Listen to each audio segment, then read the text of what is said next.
So the question number first in this exercise we have like यहाँ पे ये कहा गया है कि दो फिगर्स दिए हुए हैं हमें सेपरेटली अलग अलग, और इन दोनों फिगर्स को हमें सॉल्व करना है।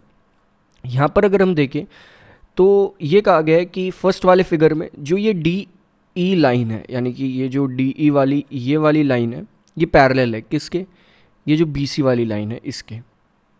तो ये दोनों लाइंस आपस में इस ट्रायंगल में पैरेलल है। हमें ये पता है कि अगर किसी ट्रायंगल में पैरेलल साइड होती है और वो किसी बाकी दो साइड को इंटरसेक्ट करती है, लाइक डी ई है, वो एक साइड के तो पैरेलल है, बाकी दो साइड को वो इंटरसेक्ट कर रही है, तो वहाँ पे जो रेशियो आता है, यानी कि बेसिक प्रोपोर्शनैलिटी थ्योरम हमने पढ़ी थी उसके अकॉर्डिंग वहाँ पे जो रेशियो होता है, यानी कि A D upon D B का रेशियो, यानी कि साइड्स जो वो कट हो रही है, कट होने के बाद उनका जो रेशियो आएगा वो आपस में इक्वल होगा। तो यहाँ पर होगा like A D upon D B equal A E upon E C.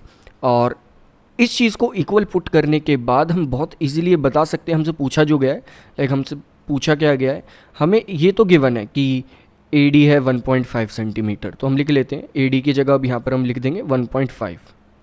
Next हमें ये भी गिवन है कि डी बी है वो है 3। नेक्स्ट ए ई हमें गिवन है 1।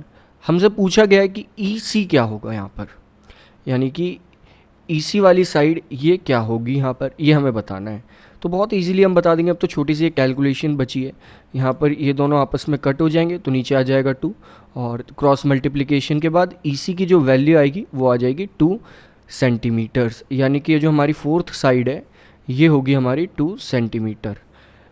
अब सेकंड पार्ट को देखते हैं। सेकंड पार्ट में भी सेम ऐसा ही होगा, हमें ये गिवन है, ये वाली साइड गिवन है और ये वाली साइड गिवन है। ये वाली साइड हमें गिवन नहीं है, तो 3 साइड्स हमें गिवन है। दूसरी चीज़ हमसे क्या कही गई है, क्वेश्चन में पहले ही बता दिया गया है कि जो डी ई होगा, यानी कि इस ट्राइंगल में डी ई एक लाइन है, ट्राइंगल तो ए बी सी है, उस ट्राइंगल में ये डी ई लाइन है जो कि बी सी के पैरेलल है। और अगर ये बी सी के पैरेलल है और जो बाकी दो साइड्स को इंटरसेक्ट भी कर रही है, तो जो ये A D upon D B होगा, यानी कि जो साइड्स का रेशियो होगा वो आपस में इक्वल होगा। तो हम कह सकते हैं कि दोबारा उसी चीज़ को हम यहाँ पर भी यूज़ करेंगे कि A D upon D B equal होगा ए ई अपॉन ई सी के, और उसी का यूज़ करके हम इसे सॉल्व कर लेते हैं। तो इस बार हमारे पास आ जाएगा ए डी जो कि हमें नहीं पता, अपॉन डी बी है यहाँ पर 7.2 इक्वल ए ई है यहाँ पर 1.8 डिवाइडेड बाय ई सी यहाँ पर है 5.4। और अब हम डायरेक्टली कट कर लेंगे, तो 1.8 को हम 5.4 से कट कर लेंगे तो नीचे आ जाएगा यहाँ पर 3, और 7.2 डिवाइडेड बाय 3 क्रॉस मल्टीप्लिकेशन के बाद हमारे पास बचेगा, तो यहीं हम डायरेक्टली इन्हें भी कट कर लेते हैं, तो ये जाएगा 2.4।